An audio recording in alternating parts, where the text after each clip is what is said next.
name is Houghton, and I'm passionate about the rights of nature because I believe it's one way that could actually really make a difference.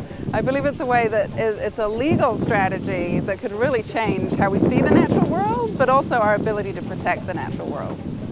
Well, it's a beautiful place. I mean, I love being here surrounded by the mountains and the water and the forest, but it also seems to be full of people who want to make a change.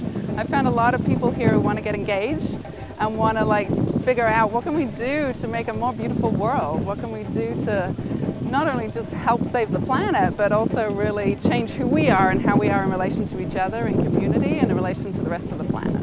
I don't remember having toys as a child. I'm sure I had oodles of toys. What I remember is, I grew up on a farm.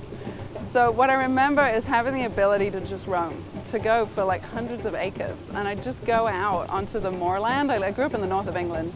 And around the back of one of the farms I grew up on, there's what's called moorland. So it's just this high, windswept land. There's these boulders that were thrown there by a glacier whenever, thousands of years ago.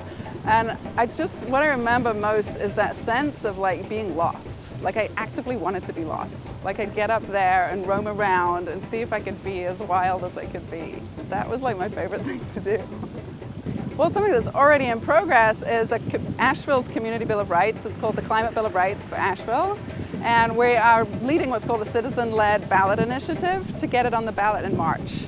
So we need 10,358 signatures to get it on the ballot in March.